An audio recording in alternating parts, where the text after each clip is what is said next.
एक बार फिर से स्वागत है बेटा आपका हमारे चैनल लेखांकन विद्यापीठ में। कैसे हैं आप सभी? आई होप आप सभी बहुत अच्छे से हैं और अपने एग्जाम्स की तैयारी जो है वो बहुत जोरों शोरों से करें, करनी भी चाहिए, क्योंकि अब आपको पता है कि जो हमारा अगस्त का महीना बेटा वो तो पूरा फेस्टिवल्स में चला जाता है। रक्षाबंधन गया है, उसके बाद 15 अगस्त जन्माष्टमी है ना, तो इसलिए अब आपको क्या करना है, साथ साथ में अपनी स्टडीज को भी कंटिन्यू रखना है।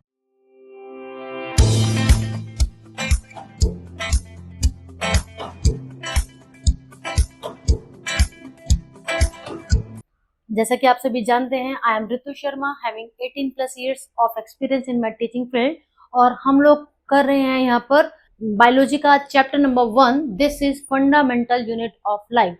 बेटा ये हमारा बायो का फर्स्ट चैप्टर है और इतना ज्यादा स्कोरिंग चैप्टर है ना कि मैं आपको क्या ही बताऊं।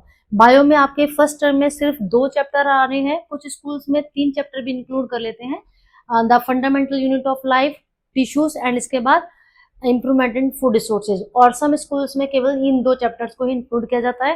तो हम 1 बाय 1 स्टार्ट करते हैं। देखो जी, नाम से ही पता लग रहा है fundamental unit of life means life की फंडामेंटल यूनिट क्या है। ऑल्दो आप लोग इसके बारे में प्रीवियस क्लासेस में पढ़कर आ रहे हैं, क्या होता है वो हमारी सेल, ठीक है, लेकिन उस सेल को फंडामेंटल यूनिट ऑफ लाइफ क्यों नाम दिया गया उसके बारे में अब पूरी डिटेल जो है वो हम यहाँ से पढ़ते हैं। ठीक है बेटा, जैसे अभी मैंने आपको बताया कि the fundamental unit of life is cell, तो अब हम यहाँ पर देखेंगे, क्योंकि आप लोग प्रीवियस क्लासेस से पढ़कर आ रहे हैं, तो यहाँ पर मैंने आपको सिर्फ और सिर्फ डायग्राम्स या पिक्चर्स के थ्रू समझाने की कोशिश की। बेटा इनको तो आप जानते ही हैं, रॉबर्ट हुक, ये ही सेल को इन्वेंट करने वाले हमारे पहले बायोलॉजिस्ट थे, जिन्होंने 1665 में हमारी सेल को इन्वेंट किया। ठीक है, तो तब से लेकर आज तक, अभी क्या चल रहा है 2025, तो ये देखो कब से 1665 से लेकर आज तक भी रॉबर्ट हुक का नाम जो है वो हम लोग बहुत ही ज्यादा ऑनर के साथ लेते हैं, क्योंकि अगर सेल के बारे में डिस्कवरी नहीं होती तो हम लोग बायो में आज तक जो इतना आगे बढ़ चुके हैं ना, वो सब बेटा पॉसिबल ही नहीं हो पाता। तो आपको पता है कि रॉबर्ट हुक ने सेल की खोज कैसे की, एक बार मैं वापस से बता देती हूँ आपको। इन्होंने क्या किया, सेल्फ डिजाइन माइक्रोस्कोप था इनके पास अपना, ये तो कंपाउंड माइक्रोस्कोप की पिक्चर है जो कि आज की डेट में हम लोग यूज करते हैं बायोलॉजी लैब में। इनका खुद से सेल्फ डिजाइन प्रिमिटिव माइक्रोस्कोप था, और फर्स्ट टाइम इन्होंने क्या किया, किस तरह से सेल की खोज हुई, ये हनी कॉम के बारे में, लकी इन्होंने क्या लिया, कॉर्क लिया, ठीक है, जो पेड़ की छाल होती है ना बेटा उसको कॉर्क बोलते हैं, तो ये कॉर्क की एक स्लाइस को उन्होंने अपने सेल्फ डिजाइन माइक्रोस्कोप से जब एग्जामिन कर रहे थे, तो ये जो कॉर्क है इसका स्ट्रक्चर उनको हनी कॉम की तरह से दिखाई दिया। अब हनी कॉम आप लोगों ने देख रखा है ना, मधुमक्खियों का छत्ता, तो यहाँ पर देखो कितने सारे ये जो है क्या दिख रहे हैं बेटा, कंपार्टमेंट जो है, इतने सारे जो कंपार्टमेंट से दिखते हैं, इन्होंने क्या किया, रॉबर्ट हुक ने ईच एंड एवरी कंपार्टमेंट को उन्होंने क्या नाम दे दिया, सेल। और ये जो सेल है इसने क्या किया, साइंस में एक रिवोल्यूशन ला दिया, बिकॉज सेल की डिस्कवरी के बाद ही क्या पता लगा कि all living organisms are made up of cells. जितने भी हमारी अर्थ के ऊपर लिविंग ऑर्गेनिजम्स हैं सारे के सारे किससे मिलकर बने हुए हैं बेटा, सेल से, which may exist alone as an in unicellular organisms or form part of complex multicellular organism। अभी हम आगे डिटेल में इस चैप्टर में पढ़ेंगे कि चाहे तो वो यूनिसेलुलर ऑर्गेनिजम्स की फॉर्म में एक सिंगल सेल ही सर्वाइव कर रही है, या फिर मल्टी सेलुलर ऑर्गेनिजम्स के फॉर्म में वहां पर सेल जो है, सेल का ग्रुप मिलकर काम कर रहा है। तो डिटेल हम पढ़ेंगे। सबसे पहले अब आपको क्वेश्चन यहाँ से कैसे आता है कि what is a cell, the basic fundamental unit of life is called cell, and who and when discovered cell, Robert Hooke in 1665। तो देखो वेरी शॉर्ट क्वेश्चंस जो है ना, 1 मार्कर जो क्वेश्चंस होते हैं वो बहुत ही ज्यादा आपको क्या करते हैं, हेल्प करते हैं आपको नंबर अचीव करने के लिए। क्लियर, चलिए नेक्स्ट है बेटा अब हमारा टॉपिक कि अब हम लोग इस सेल के स्ट्रक्चर को अगर समझना चाहें तो भाई कैसे समझे। हमने अभी पढ़ा कि रॉबर्ट हुक को जब उन्होंने कॉर्क की स्लाइस को एग्जामिन किया तो उन्होंने उसको हनी कॉम से रिजेंबल कर दिया, और ईच एंड एवरी कंपार्टमेंट जो वहां पर दिख रहा था उसको उन्होंने नाम दे दिया सेल। अब हम लोग अनियन पील की एक्टिविटी कर कर देखते हैं। आपकी बुक में ये एक्टिविटी दे रखी है बेटा कि जो हमें अनियन बल्ब है, हमने एक अनियन लिया, ठीक है। जब आप अनियन को पील ऑफ करते हो तो जो ऊपर से पिंक वाला छिलका निकाल देते हो ना, अंदर से आपको क्या निकल कर आता है, एक ट्रांसपेरेंट बिल्कुल ही पतला सा एक मेम्ब्रेन जैसा स्ट्रक्चर निकलता है। एक्चुअल में हमें वो निकालना है, उसको हमने पील ऑफ किया, ठीक है। इसके बाद फिर क्या करते हैं, आपकी टीचर ने स्कूल में करवाया ही होगा ना, तो मैं एक बार उसके स्टेप्स बता देती हूँ। हमने पील ऑफ किया उसको, अनियन पील को। इससे पहले हमने क्या किया, ऑलरेडी हम लोगों ने वॉच ग्लास लेकर उसके अंदर पानी डालकर रखा, क्योंकि ये जो एक्टिविटी है ना बेटा हमारी, इस एक्टिविटी से रिलेटेड क्वेश्चंस आते हैं कि जो जो वहां पर स्टेप्स किए गए हैं, किसी भी स्टेप से रिलेटेड क्वेश्चन आ जाएगा कि ऐसा क्यों किया गया। हमने अनियन पील को पील ऑफ किया, पहले से ही हमने क्या किया, वॉच ग्लास के अंदर वाटर डालकर रखा, और जैसे ही वो हमने अनियन पील फोर्सेप की हेल्प से निकाला, तुरंत हमने उसको वहां पर ट्रांसफर कर दिया। तो क्वेश्चन आता है कि हमने उसको वाटर के अंदर क्यों ट्रांसफर किया, क्योंकि जब कभी भी आपने अपने घर पे अनियन को पील ऑफ किया है तो आपने देखा होगा कि वो जो ट्रांसपेरेंट सा छिलका निकला ना बेटा, वो बहुत जल्दी फोल्ड हो जाता है या सूख जाता है, तो वो डिहाइड्रेटेड ना हो जाए, फोल्ड ना हो जाए, इसलिए हमने उसको वाटर में ट्रांसफर कर दिया, ठीक है। नेक्स्ट स्टेप क्या करते हैं, स्लाइड लेकर उसके ऊपर हमने एक ग्लिसरीन की ड्रॉप डाली, और हेयर ब्रश की हेल्प से या फिर हमारा जो पेंटिंग ब्रश होता है उसकी हेल्प से, हम लोगों ने पेंटिंग ब्रश की हेल्प से इस और निडल की हेल्प से जो हमारा अनियन पील था उसको निकाल कर हम लोग स्लाइड के ऊपर ट्रांसफर कर देते हैं। After that 1 drop safranin solution. Biology की लैब में स्टेनिंग का प्रोसेस करने के लिए 2 तरीके के सॉल्यूशंस का यूज किया जाता है, या तो iodine solution that is yellow in colour, या फिर सेफ्रोनिन सॉल्यूशन, ठीक है, प्लांट सेल को स्टेन करने के लिए। तो दोनों में से जो भी अवेलेबल है हम वो कर सकते हैं। जब हमने क्या किया, उस अनियन पील को ग्लास स्लाइड के ऊपर ट्रांसफर किया जहां ऑलरेडी हम लोगों ने ग्लिसरीन डाली थी, ताकि उसका जो मॉइस्चर है वो मेंटेन रहे। आफ्टर दैट हमने सेफ्रोनिन की एक ड्रॉप डाली और वो कवर स्लिप से उसको कवर कर दिया। कवर स्लिप से जब कवर करते हैं तो बहुत ही केयरफुली कवर करना है ताकि एयर बबल्स ना आए। तो देखने में वो स्लाइड कुछ हमें इस तरीके की दिखाई देती है, ठीक है। और जब हमने उसको माइक्रोस्कोप में देखा तो देखिए ये हमें स्ट्रक्चर नजर आ रहा है, ये स्ट्रक्चर को ही यहाँ पर हमने बना दिया। तो देखो यहाँ पर ये अनियन सेल है, ठीक है। जैसा हम लोगों ने हनीकॉम्ब में देखा था कि बहुत सारे कंपार्टमेंट्स दिख रहे थे, रोबोट ने क्या किया, ईच एंड एवरी कंपार्टमेंट को नाम दे दिया सेल का। क्लियर जी बेटा।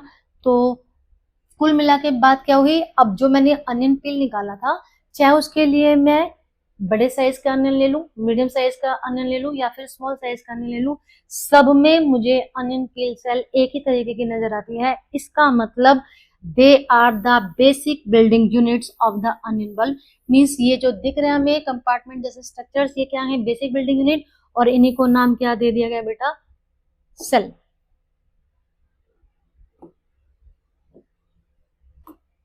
ठीक है, इन्हीं को नाम दे दिया गया सेल। और हमने अभी पढ़ा था कि सारे लिविंग ऑर्गेनिज्म जो है वो किससे मिलकर बने हैं, सेल से। आई होप आपको समझ में आया है। अगर आपको कहीं पर थोड़ा भी डाउट है बेटा तो आप हमें कमेंट सेक्शन में पूछ सकते हैं। चलिए अब नेक्स्ट, अब बात आती है, क्या केवल प्लांट है जो सेल से मिलकर बने हैं? नहीं, अभी ऑलरेडी हमने पढ़ा कि सारे लिविंग ऑर्गेनिजम्स जो है वो सेल से मिलकर बने हैं। और हम लोग क्योंकि सबसे ज्यादा कॉम्प्लेक्स ऑर्गेनिजम्स हैं, तो अब यहाँ पर ह्यूमन बीइंग की बॉडी में पाई जाने वाली कुछ सेल्स दिखा रखी है बेटा। एक्चुअल में हमारी जो बॉडी है, we are the multi cellular organisms according to cellular arrangement, कि कोई भी लिविंग ऑर्गेनिज्म उसकी बॉडी कितनी सेल से मिलकर बनी है। There are 2 types of living organisms, ठीक है, यूनिसेलुलर, मल्टीसेलुलर, अभी डिटेल में पढ़ने वाले हैं। हमारी बॉडी के अंदर पाई जाने वाली कुछ सेल्स यहाँ पर दिखा रखी हैं, ये आप देख सकते हो। This is the longest cell of human body. तो आपको ये लर्न कर लेनी है। अगर आपको क्वेश्चन आ जाता है name the longest cell of human body, that is nerve cell, इसको न्यूरॉन भी बोला जाता है, और इसकी लेंथ अप्रोक्सीमेटली 1 मीटर की होती है। These are red blood cells, ठीक है। And fat tissue, fat cell है ये हो गया हमारा बेटा एग सेल, और ये हो गया हमारा male reproductive cell, this is female reproductive cell, ठीक है। और भी इसके अलावा बहुत सारी सेल्स पाई जाती हैं, अभी धीरे धीरे हम उनके बारे में और ज्यादा स्टडी करने वाले हैं। तो यहाँ से सिर्फ आपको जो डायग्राम प्रिपेयर करना होगा ना बेटा, वो नर्व सेल का आएगा, ठीक है। नर्व सेल का डायग्राम आपको प्रिपेयर करना है, अभी चैप्टर में आगे भी आएगा। नेक्स्ट, अब भाई ये तो पता चल गया हम लोगों को कि जितने भी लिविंग ऑर्गेनिजम्स हैं वो तो सारे सेल से मिलकर बने हैं, लेकिन अब बात आती है ये सेल किससे मिलकर बनी है अभी, ठीक है। तो what is cell made up of, what is the structural organisation of a cell. अब सेल जो है, क्योंकि हम लोग पढ़ रहे हैं कि लिविंग ऑर्गेनिज्म सेल से मिलकर बने हैं, तो क्या सारी सेल्स लिविंग है, और अगर वो लिविंग है तो ऑब्वियस सी बात है कि वहां पर भी उस सेल को जिंदा रखने के लिए कुछ एक्टिविटीज हो रही होंगी। उन एक्टिविटीज को करने के लिए सेल के अंदर ऐसा क्या है, पढ़ते हैं। तो सबसे पहले तो बेटा ये बात है कि एक सेल की ये इसेंशियल फीचर्स हैं, मीन्स जैसे कि हर एक चीज के लिए कुछ कंडीशंस हैं, ठीक इसी तरह से एक सेल तभी एक कंप्लीट सेल मानी जाएगी जब उसके पास ये फीचर्स होंगे। तो क्वेश्चन कैसा आएगा आपको कि write the essential features of a cell, चाहे वो हमारी प्लांट सेल है चाहे वो हमारी एनिमल सेल है। तो almost all cells have plasma membrane, nucleus and cytoplasm. These are the 3 essential features of a cell. Clear हो गया जी आपको। प्लाज्मा मेम्ब्रेन का ही दूसरा नाम बेटा सेल मेम्ब्रेन भी है। तो अगर सेल मेम्ब्रेन के नाम से क्वेश्चन आ जाए तो आप लोगों को कोई घबराने वाली बात नहीं है। इसके बाद न्यूक्लियस एंड साइटोप्लाज्म, तो ये हो गई हमारी 3 इसेंशियल फीचर। ये देखो यहाँ पर एक सेल का डायग्राम दिखा रखा है, ये मैंने बहुत ही इजी सा डायग्राम आप लोगों के लिए लिया है। आप लोग देखेंगे एनसीईआरटी बुक में भी आपको डायग्राम गिवन है, आप लोग बेटा डायग्राम जहां मर्जी से प्रिपेयर कर सकते हैं, बस कंडीशन क्या है कि डायग्राम हमारा ठीक होना चाहिए। तो ये देखिए सेल में सबसे आउटर जो कवरिंग होती है ना बेटा, that is called cell membrane. अब क्योंकि ये प्लांट सेल है तो अभी हम आगे पढ़ेंगे कि प्लांट सेल में सेल मेम्ब्रेन के बाहर भी कुछ पाया जा रहा है, जबकि अगर हम जनरली एक सेल की बात करते हैं तो the outermost covering of a cell is known as cell membrane. अब ये जो तीनों एसेंशियल फीचर्स हैं वन बाय वन हम उनके बारे में स्टडी करते हैं। चलिए जी, सबसे पहला आ गया बेटा मेरा प्लाज्मा मेम्ब्रेन।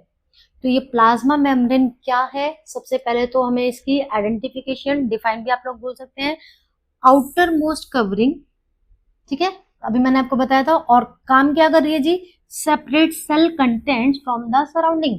अब जैसे आप ये देखो कि मेरा ये एक रूम है, ठीक है। अब आपके घर में भी 4 या 5 रूम है, जितने भी रूम है आपके घर में, एक रूम से दूसरा रूम कैसे सेपरेट हुआ, बीच में क्या आ गई जी, वॉल। अब ये मेरा रूम है, बराबर में ये वॉल आ गई जी, उसके बाद भैया का रूम आ गया, दीदी का रूम आ गया, ठीक है। इसी तरह से तो एक सेल की सबसे आउटर मोस्ट कवरिंग हो गई हमारी सेल मेम्ब्रेन। क्लियर। चलिए ये क्या कर रही है, अब सेल के अंदर जो भी चीजें होंगी इसको आउटर एनवायरनमेंट से सेपरेट करने का काम कर रही है। आई थिंक आपको समझ में आ रहा होगा। चलिए जी, नेक्स्ट है सिलेक्टिव परमेबिलिटी।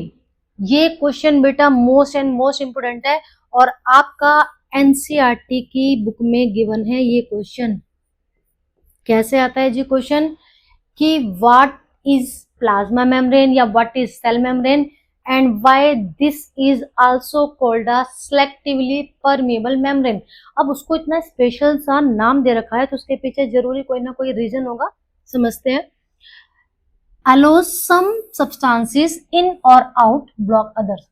ये सेल मेम्ब्रेन क्या कर रही है बेटा, इतना इसेंशियल रोल प्ले कर रही है ये हमारे एक सेल के लिए। मैंने आपको बताया कि ये जो मेरी आउटर मोस्ट कवरिंग है इसका नाम है मेरा सेल मेम्ब्रेन, ठीक है। तो इस सेल मेम्ब्रेन क्या कर रही है कि आउटर इन्वायरमेंट से कोई मटेरियल अगर सेल के अंदर जाना चाहता है तो, सेल के अंदर से कोई मटेरियल बाहर जाना चाहता है तो उसको परमिशन कौन दे रहा है, उसको अलाउ कौन कर रहा है जी, हमारी प्लाज्मा मेम्ब्रेन। ऐसा नहीं है कि जो भी कोई मटेरियल एंटर और एग्जिट कर लीजिए अपनी मर्जी से, प्लाज्मा मेम्ब्रेन की परमिशन चाहिए। अब क्योंकि ये केवल सिलेक्टेड मटेरियल को ही परमिशन दे रही है, that's why this is known as selectively permeable membrane. I hope आपको समझ में आ गया है, ठीक है जी बेटा। चलिए अब ये तो बात समझ में आ गई कि मटेरियल्स की एंट्री और एग्जिट को परमिशन देने का काम कर रही है या एलो करने का काम कर रही है, लेकिन अब ये मटेरियल अंदर से बाहर या बाहर से अंदर कैसे आए। जैसे कि अब अगर मैं बात करूं गैसेस की, कि ऑक्सीजन गैस सेल के अंदर आई, क्योंकि जितने भी लिविंग चीजें होती हैं उनको तो ऑक्सीजन चाहिए ना, और CO2 क्या करते हैं जी, बाहर निकालते हैं। तो ये O2 एंड CO2 कैसे एंटर और एग्जिट कर रही है, तो उसके लिए बेटा एक प्रोसेस है that is called diffusion, and you have to learn this.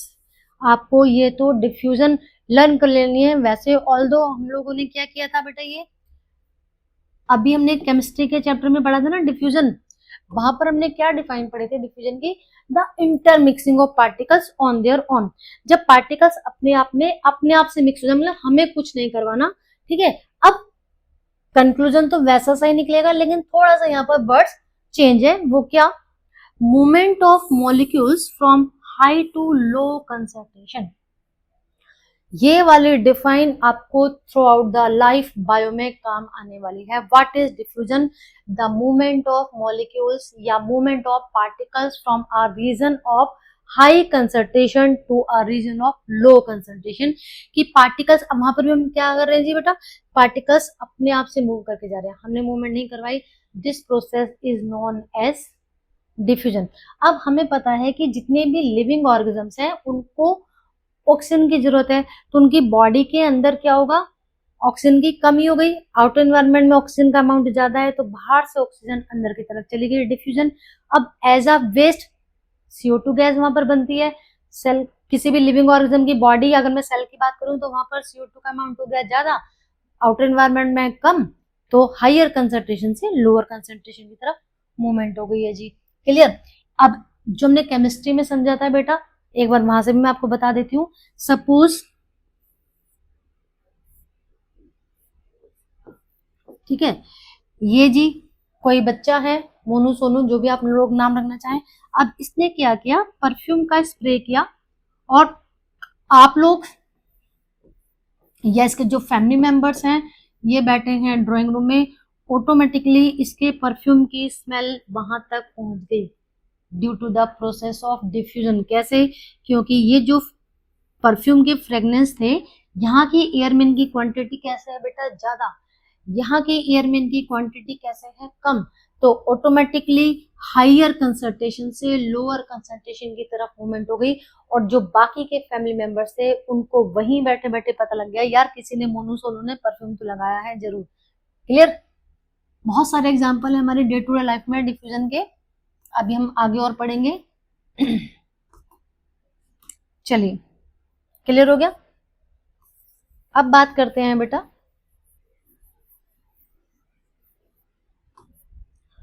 Osmosis. अब हमारे पास ये एक न्यू कॉन्सेप्ट आ गया है ऑस्मोसिस, और डिफ्यूजन और ऑस्मोसिस में डिफरेंशिएट करने के लिए आता है 2 मार्क का क्वेश्चन या फिर 3 मार्क का क्वेश्चन। अगर 2 मार्क्स में आ रहा है तो केवल दोनों में डिफरेंशिएट पूछ लेते हैं। 3 नंबर में आ रहा है तो फिर हमें इसमें एक दो एग्जाम्पल भी देना पड़ेगा।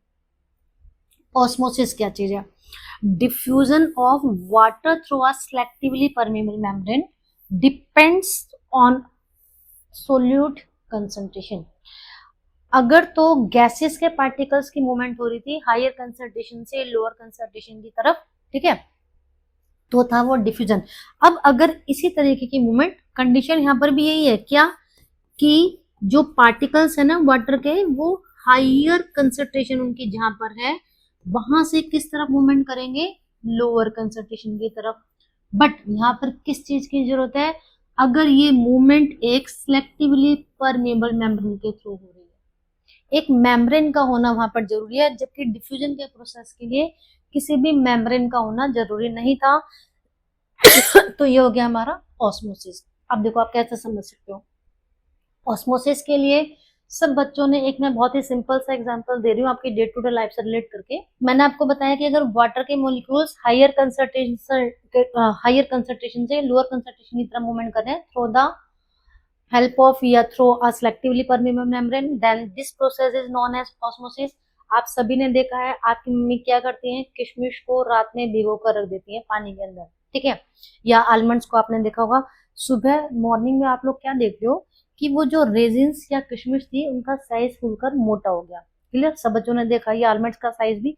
तो वहां पर क्या हुआ, जो किशमिश का हमारा बेटा छिलका है ना, वो एक सिलेक्टिवली परमेबल मेम्ब्रेन की तरह से काम कर रहा था। वहां से होता हुआ जो वाटर है मेरा कहाँ गया, रेजिन के अंदर। तो क्या हो गया हमारा, क्योंकि बाहर पानी का अमाउंट ज्यादा था, किशमिश के अंदर पानी का अमाउंट कम है, तो ये हो गया हमारा ऑस्मोसिस। ठीक है, क्लियर। चलिए अब नेक्स्ट करते हैं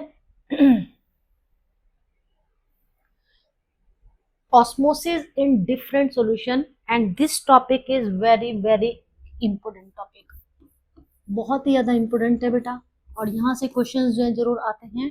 अब डिपेंड करता है कि मेरे सेल के बाहर का मीडियम कैसा है, तब वाटर के मॉलिक्यूल्स किधर से किधर की तरफ जाएंगे, उसके अकॉर्डिंग अब यहाँ पर हमें कुछ सिचुएशंस दे रखी हैं कि सेल को अलग अलग 3 तरीके के मीडियम में रखा गया। ठीक है, और फिर हम देखेंगे कि सेल के साथ क्या होता है। किसी केस में हम लोग देखेंगे कि सेल जो है मेरी स्वेलअप हो जाती है किसी केस में जो मेरी सेल है वो श्रिंक हो जाती है, जबकि किसी सेल में मेरी सेल के ऊपर कोई फर्क नहीं पड़ता। अब चाहे यहाँ पर आप प्लांट सेल ले एग्जाम्पल के लिए, चाहे कोई आप एनिमल सेल ले। तो पहला है सॉल्यूशन मेरा हाइपोटोनिक सॉल्यूशन। देखो बेटा नाम से ही पता लग रहा है, हाइपोटोनिक सॉल्यूशन एक ऐसा सॉल्यूशन जहां पर outside water concentration higher then inside कि जो वाटर की कंसंट्रेशन है ना वो सेल्स के अंदर के वाटर की कंसंट्रेशन के कंपैरेटिवली बाहर ज्यादा है। जैसे जस्ट अभी मैंने आपको जो रेजिन वाला सीन बताया। ठीक है, तो उस केस में क्या हुआ था, जो पानी था वो बाहर से अंदर आ गया, और the net water entry starting में क्या होता है, जो ये मेरी रेजिन है, ठीक है, अब ये बाहर पानी है सारे में, तो पहले पानी अंदर से बाहर, बाहर से अंदर, क्योंकि मूवमेंट करता था। लेकिन हमें नेट रिजल्ट देखना है। नेट रिजल्ट क्या होगा मेरा, जो मेरी सेल है वो स्वेल हो जाती है। क्लियर, रीजन अभी मैंने आपको बता ही दिया। इसके बाद नेक्स्ट आइसोटोनिक सॉल्यूशन। अगर वाटर की जो कंसंट्रेशन है, water concentration equal inside and outside, cell के अंदर जितनी वाटर की कंसंट्रेशन है सेल के बाहर भी वाटर की कंसंट्रेशन उतनी ही है, तो क्या होगा, पहले पानी का आना जाना हुआ, लेकिन जो नेट रिजल्ट हम देखने में मिलते हैं, no net water movement, cell के साइज पर कोई फर्क नहीं पड़ता, वो रिमेन अनचेंज रहती है। इसके बाद हाइपरटोनिक सॉल्यूशन। अब देखो जी नाम से पता लग रहा है कि जहां पर आउटसाइड वाटर कंसंट्रेशन क्या होगी, लोअर। क्या करना है अब हमें इस केस के लिए, आपने पानी में नमक या चीनी दोनों को इतना ज्यादा उसका हाई कंसंट्रेटेड उसका सॉल्यूशन बनाना है, बहुत ज्यादा गाढ़ा घोल बनाना है, जितना गाढ़ा आप बना सकते हो। किशमिश को उसके अंदर डिप करके रख दिया। ये वाली एक्टिविटी देखो आप कर देख सकते हो। क्या करना है हमने कि जो हमारी शॉर्ट्स वीडियो है ना, आपको उनमें इसी तरीके की एक्सपेरिमेंट हम लोगों ने कर दिखाए हैं, क्योंकि साइंस पहले भी बता चुकी हूँ, थ्योरेटिकली करने की बजाय प्रैक्टिकली अगर हम लोग समझें तो बहुत अच्छे से समझ में आएगी। पहले नॉर्मल पानी में हमने किशमिश को रखा, सुबह उठकर देखा किशमिश फूलकर मोटी हो गई। ठीक है, अब मैंने ऐसा लिया पानी का घोल जिसमें चीनी की या पानी की क्वांटिटी हद से ज्यादा, मतलब कि जो किशमिश के अंदर का लिक्विड होता है ना उससे भी ज्यादा थिक सॉल्यूशन मैंने बनाया। तो उस केस में मैं क्या देखूंगी कि जो मेरी सेल है वो श्रिंक हो जाती है। तो यहाँ से क्वेश्चंस या तो तीनों तरीके के सॉल्यूशंस में डिफरेंशिएट करने के लिए आता है बेटा, या फिर इस तरीके का क्वेश्चन आता है कि what happens when a cell is kept into a hypotonic solution या हाइपरटोनिक सॉल्यूशन, जैसे मर्जी क्वेश्चन आएगा तो वो आपको प्रिपेयर करना है। ठीक है जी, इसके बाद देखते हैं बेटा हम लोग नेक्स्ट टॉपिक है हमारा व्हाट इज सेल वॉल। अब हमने 3 टॉपिक देखे थे कि सेल के जो एसेंशियल फीचर्स थे वो क्या क्या थे हमारे, सेल मेम्ब्रेन थी,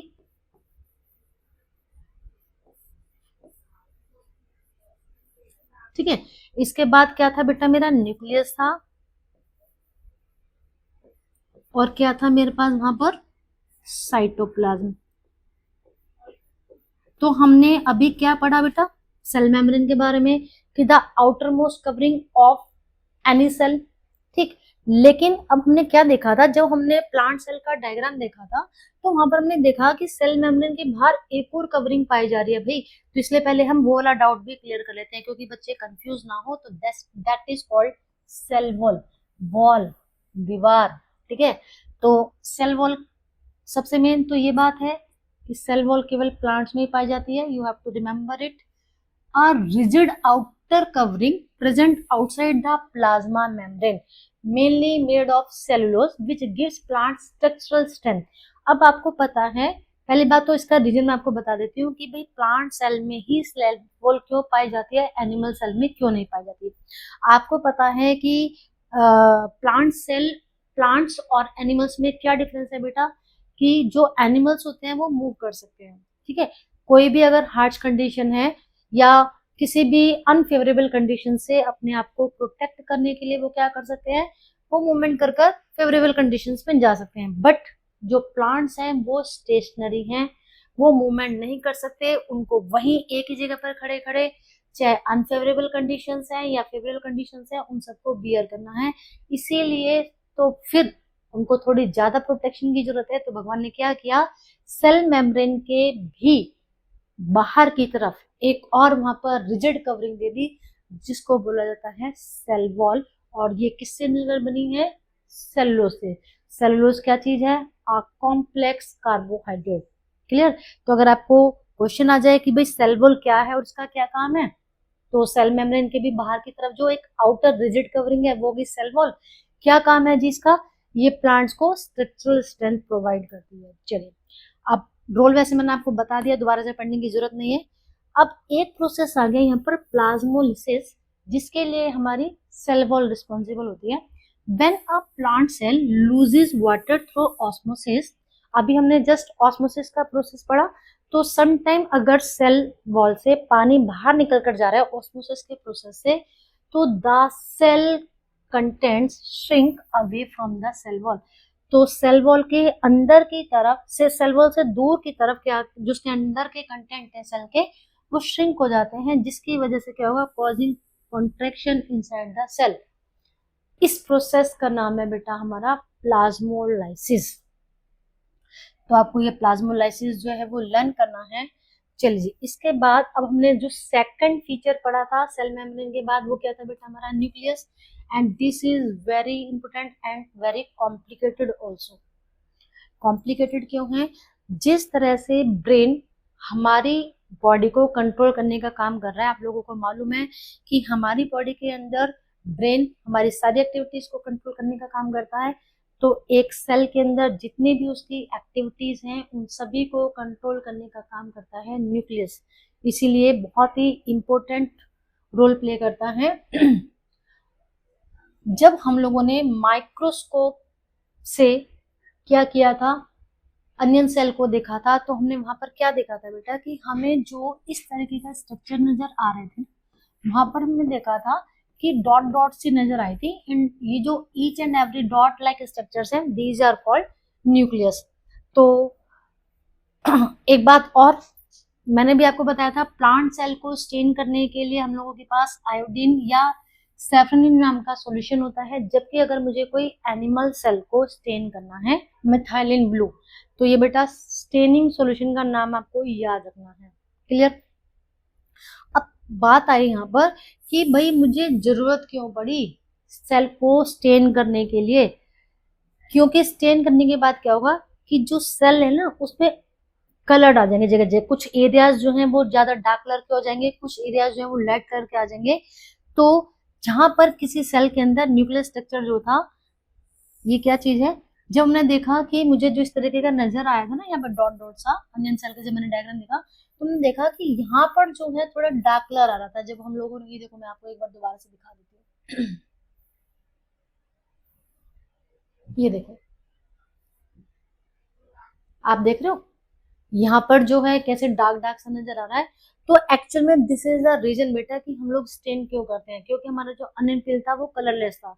अब अगर मैं एज इट इज उसको विदाउट स्टेनिंग माइक्रोस्कोप में मैं इसकी स्ट्रक्चर को ऑब्जर्व करने की कोशिश करती हूँ, तो मुझे कुछ ये जो अभी उभर कर आए ना डार्क कलर वाले एरियाज, जिनको हमने आगे जाकर न्यूक्लियस का नाम दिया, हमने नहीं, मिला कि साइंटिस्ट ने, तो हमें वो नहीं पता चल पाता, इसीलिए स्टेन करना जरूरी है।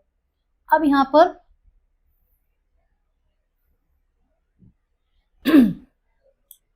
जिस समय अनियन पील को हमने स्टेन किया, हमने देखा कि वहां पर उसके जगह सेंटर में जो है डार्क कलर आ रहा था, उस वाले पार्ट को नाम दिया गया न्यूक्लियस।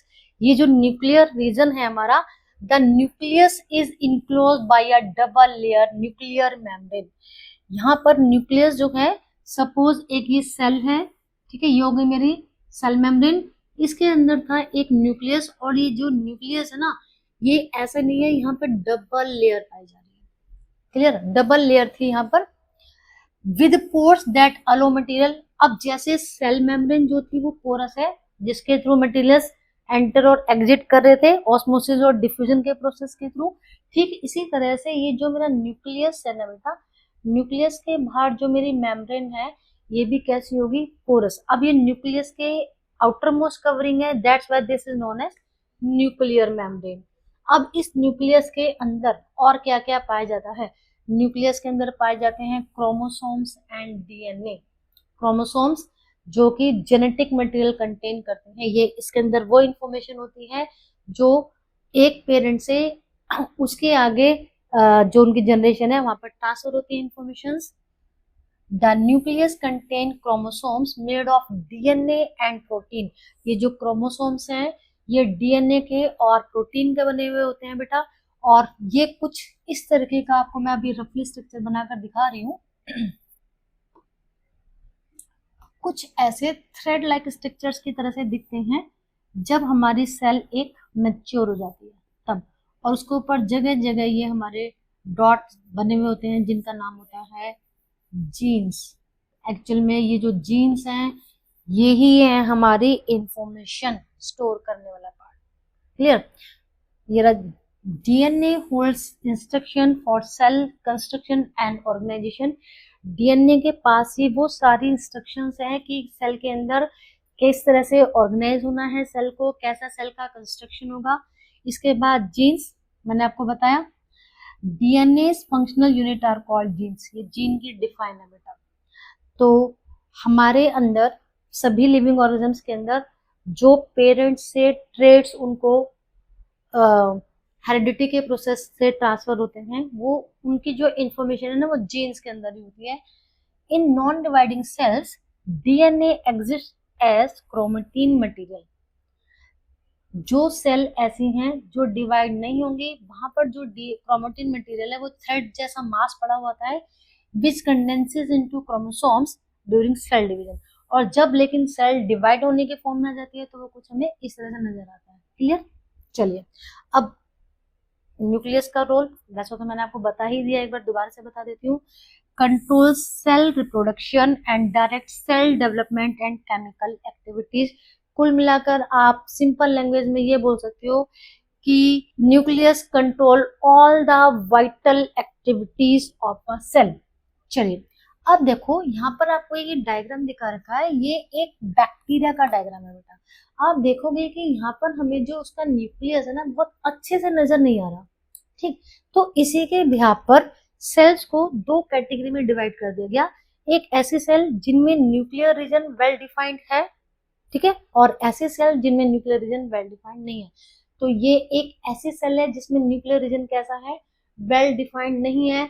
इस तरीके की सेल्स को बोला जाता है प्रोकैरियोटिक सेल्स, क्लियर। तो अब यहाँ से भी एक 4 या 5 मार्क्स में क्वेश्चन आ जाता है कि what is the difference between prokaryotic cell and eukaryotic cell. तो ये सब आपको पता होना चाहिए। एक बार दोबारा से बता रही हूँ, प्रोकैरियोटिक सेल, प्रोकैरियोट्स, उन लिविंग ऑर्गेनिजम्स को प्रोकैरियोट्स बोला जाता है जिनके अंदर प्रोकैरियोटिक सेल्स हैं। जिनके अंदर यूकैरियोटिक सेल्स हैं उनको यूकैरियोट्स बोला जाता है। Lack a nuclear membrane, DNA is in a nucleoid. तो यहाँ पर न्यूक्लियर रीजन वेल डिफाइंड नहीं है, जिसका एग्जांपल हो गया bacteria. And eukaryotes have a true nucleus with a membrane, means इनका न्यूक्लियस जो है वो वेल डिफाइंड है। क्यों? क्योंकि उनके न्यूक्लियस के बाहर मेम्ब्रेन, न्यूक्लियर मेम्ब्रेन पाई जा रही है। तो न्यूक्लियर मेम्ब्रेन ना होने की वजह से क्या होता है बेटा, प्रोकैरियोटिक सेल्स में उनका जो न्यूक्लियर पार्ट है ना वो वेल डिफाइंड नहीं होता। अब आप इसको कैसे समझ सकते हो कि मैडम थोड़ा कंफ्यूजिंग सा है यार, थोड़ा इसको इजी करके समझाओ।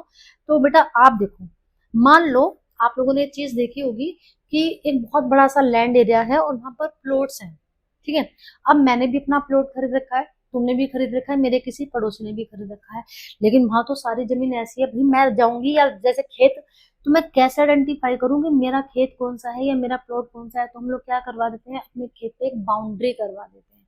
तो अब मैं कहूंगी जी उन 4 प्लॉटों में से जिसकी बाउंड्री हो रही है ना वो वाला मेरा प्लॉट है, या जिसके चारों तरफ मैंने फेंसिंग करवा दी है वो वाला मेरा प्लॉट है, ठीक है। अलग से डिस्टिंग्विश हो रहा है। तो ठीक इसी तरह से जो प्रोकैरियोटिक सेल्स होते हैं ना बेटा, उसमें न्यूक्लियस तो है, लेकिन न्यूक्लियस के बाहर न्यूक्लियर मेम्ब्रेन नहीं है, जिसकी वजह से वो डिस्टिंग्विश नहीं हो पा रहा। जबकि यूकैरियोट्स में जो न्यूक्लियस है उसके चारों तरफ न्यूक्लियर मेम्ब्रेन पाई जाती है। तो organelles in prokaryotes, most membrane bound organelles are absent.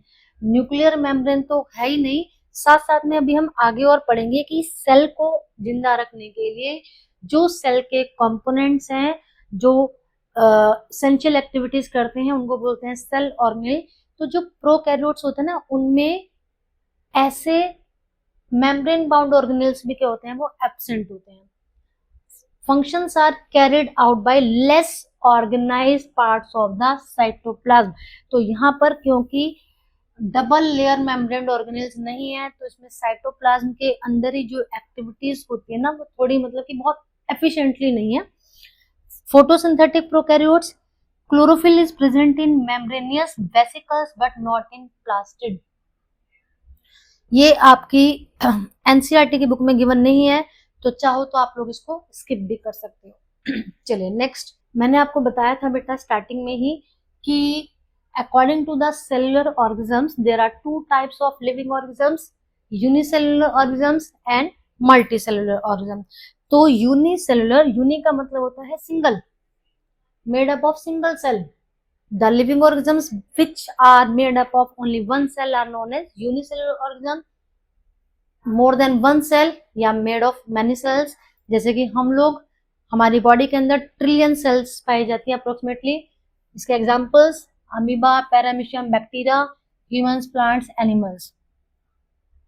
इनमें क्योंकि एक ही सिंगल सेल है इसलिए इनके एक सेल ही, वन सेल परफॉर्म और लाइफ फंक्शंस, जितने भी जिंदा रखने के लिए सेल को प्रोसेसेस होते हैं, चाहे वो न्यूट्रिशन है, रेस्पिरेशन, एक्सक्रीशन है, रिप्रोडक्शन, सारे के सारे एक ही सेल कर रही है। और यहाँ पर क्या होती है, डिवीजन ऑफ लेबर, मतलब कि कौन सी सेल्स किस तरीके के स्ट्रक्चर वाइज, शेप वाइज वो सब ग्रुप बना लेती है और फिर पर्टिकुलरली सेल के एक ग्रुप को एक पर्टिकुलर टास्क दे दिया जाता है। यूजुअली माइक्रोस्कोपिक होते हैं क्योंकि सिंगल सेल से मिलकर बने हैं और ये इतने ज्यादा साइज में छोटे हैं कि हमें नेक्ड आई से नजर नहीं आएंगे। Can be seen only with the help of microscope. जबकि ये कैसे हैं, माइक्रोस्कोपिक भी हो सकते हैं और वेरी लार्ज भी हो सकते हैं। तो ऐसा बिल्कुल भी नहीं है कि अगर वो मल्टी सेलुलर है तो वो माइक्रोस्कोपिक नहीं हो सकता। लाइफ स्पैन, इनकी जो लाइफ स्पैन है वो बहुत ज्यादा छोटी होती है, ठीक है, जबकि यहाँ पर लॉन्गर लाइफ स्पैन होती है। कॉम्प्लेक्सिटी, ऑब्वियस सी बात है कि सिंगल सेल है तो बेटा सिंपल सा बॉडी डिजाइन होगा, जबकि मल्टी सेलुलर ऑर्गेनिजम्स की बॉडी का डिजाइन जो है वो कॉम्प्लिकेटेड होता है। तो अभी आज की वीडियो में हम इतना ही पढ़ते हैं। इसके बाद हमारा सेल का जो तीसरा इसेंशियल फीचर है साइटोप्लाज्म, वो अब इस साइट, क्योंकि साइटोप्लाज्म ना बेटा अकेला नहीं है, उसी के अंदर ही फिर डिफरेंट ऑर्गेनेल्स हैं, जो भी हम ये पढ़ेंगे कि सेल के अंदर ये सारी एक्टिविटीज करेंगे। तो मैं ये चाह रही हूँ कि हम साइटोप्लाज्म के साथ ही हम लोग उसको स्टडी करें, ताकि बच्चे थोड़े कंफ्यूज ना हो कि भाई मैडम ये ऑर्गेनेल्स रहते कहाँ हैं, कहाँ पाए जाते हैं, इसीलिए। क्लियर? तो आई होप आपको ये सब समझ में आया होगा बेटा। आपको क्या करना है, एक बार अच्छे से 2 या 3 बार आप वीडियो को पूरा देखिए। आपको ये नहीं है कि आप लोग जो है जल्दी जल्दी जल्दी करके देख लेंगे, बस एक बार आप ध्यान से वीडियो को सुन लीजिए, आपको चैप्टर पूरा कॉन्सेप्ट या दिमाग में बैठ जाएगा, कोई डरने की जरूरत नहीं है, ठीक है। और डायग्राम्स मैंने आपको इजी डायग्राम यहाँ पर दे दिए हैं। तो आपको करना क्या है, हमारे चैनल को सब्सक्राइब करना है, वीडियो को लाइक करना है बेटा, और साथ साथ में अपने फ्रेंड्स को शेयर करना है, ठीक है। और जल्द ही हम आप लोगों के लिए लेकर आने वाले हैं इंस्टाग्राम के ऊपर रील्स और साथ साथ में शॉर्ट वीडियोस, तो देखना ना भूले। लेखांकन चैनल। ठीक है, चलिए टेक केयर बेटा।